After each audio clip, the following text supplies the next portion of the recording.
Hey everybody, it's Jason Blaha here, and it's time for another workout.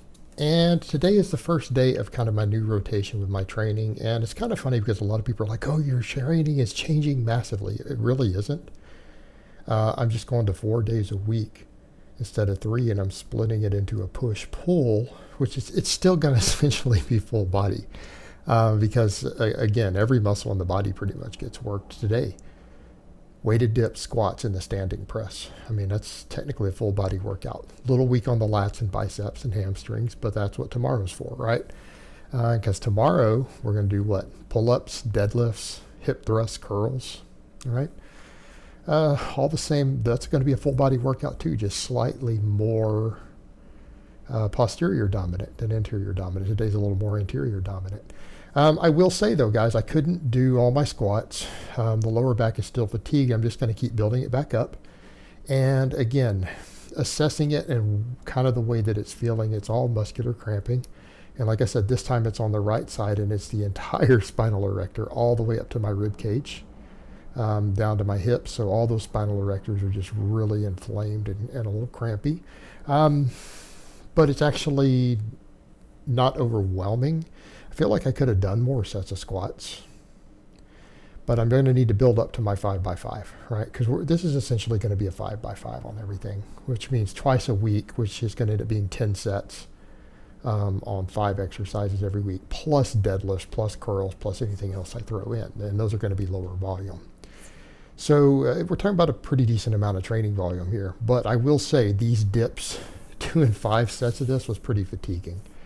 With 100 pounds plus me weighing 215, so 315 total for 5x5. Yeah, chest and triceps were lit up to the point where I even struggled to do my press today. It was tough. Like I knew because I was going to have to do more dip volume first and then do the pressing and more total sets than I normally do. I had to drop the weight down like 10 pounds on the press, and it was still tough.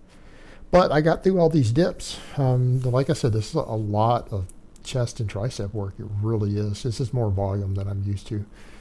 So hopefully as we continue to cut and as we rehab the lower back and everything, I think it's going to work out well because I'm going to be able to slowly work the volume and strength back up on the squats while doing all these deadlifts and hip thrusts. And those we're just going to have a good progressive overload. I think we're going to regain some of the lost muscle in my lower body because I've actually had a net gain in my upper body during this cut, but my lower body has lost muscle. So when I'm talking about recomping here, guys, people are thinking I'm talking about gaining huge amounts of muscle. No, I'm talking about regaining the lost muscle in my lower body and hopefully maintaining the upper body and gaining if I can. But that's one reason I'm slowing the cut down. And a lot of people misunderstood that. They thought that I was ending the cut. Like nothing could be further from the truth. I'm increasing my training volume. I'm increasing my training frequency, and I'm going to reduce my caloric deficit slightly, right? Because at this point, I don't plan on bulking again, guys. I'm going to have to get leaner and stay leaner. So to me, this is going to be about lifestyle change. Well, that means learning to just live on non-bulking calories. That means learning to build my work capacity without additional food, right? So what I'm trying to do is keep my energy turnover as high as possible. And that's going to be part of the success of me continuing to lose weight because I'm down 40 pounds. I need to lose another 20, right? We need to lose another 20 pounds of fat. And when I say 20 pounds of fat, I don't mean 20 pounds of weight. I mean 20 pounds of fat. So people are saying things like, you need to drop it this weight or that. No, absolutely not. I want to keep all of my muscle. In fact, I want to gain some muscle. I want to regain the 3 pounds I've lost in my lower body and lose 20 pounds of fat. So no, dropping to silly numbers like 180, that's not conducive to my goals. I would have to lose muscle. I would have to lose 10 pounds of muscle to be 180 pounds. Or at least 10 pounds of lean mass. Doesn't have to be muscle. It could be intermuscular water or something. But for me to be 180, no. And I mean, I know I've still got plenty of fat. So we can lose lots of fat. I can drop 20 pounds of fat. But we're not going to go down to 180 pounds. It's just stupid. People are saying stuff like that. But the point here is that keeping my energy turnover as high as possible. That means recomping if possible.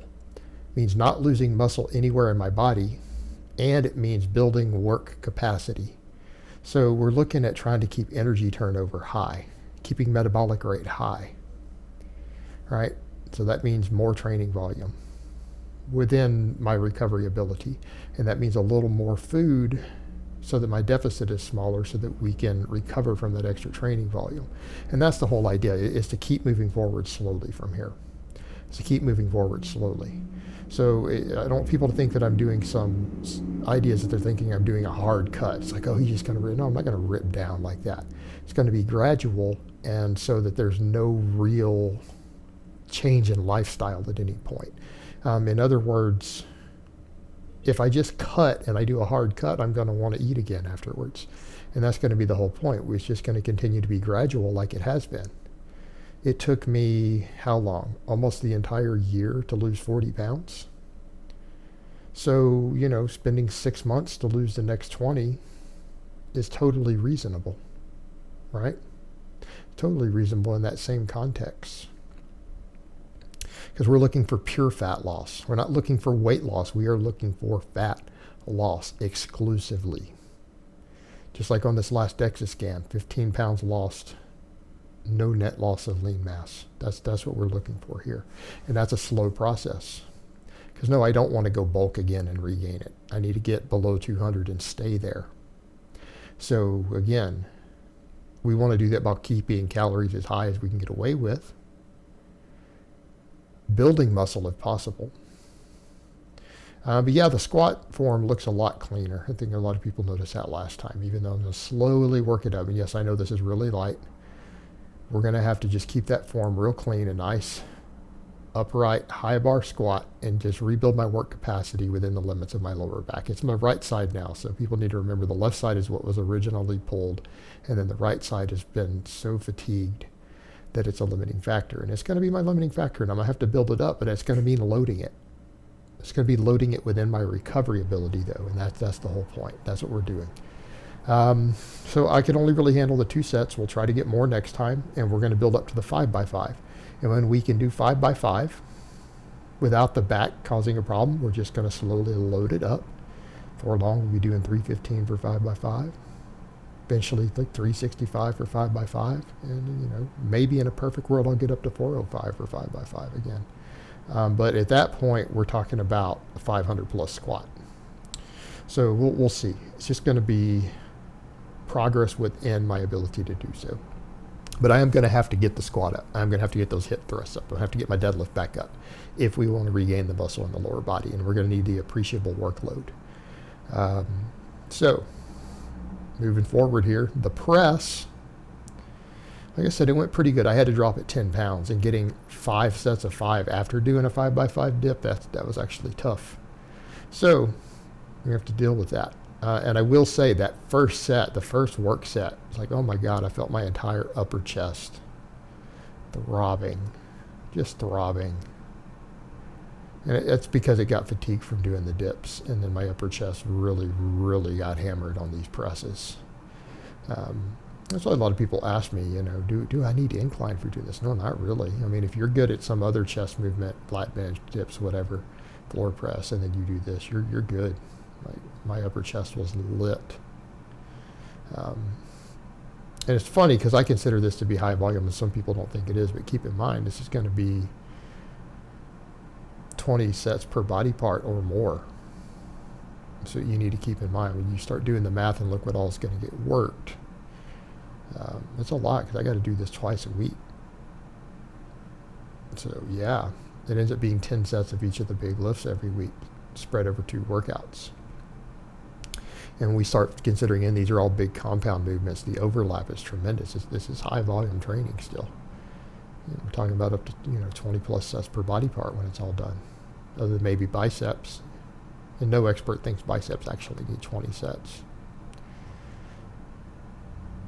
So here we go, last set. And these workouts are going to end up being real long once I have the work capacity built back up on squats and stuff. So these are going to be long, and there's going to be 4 of them every week. So get ready, guys. So I hope it has been informative, and I will talk to you guys next time.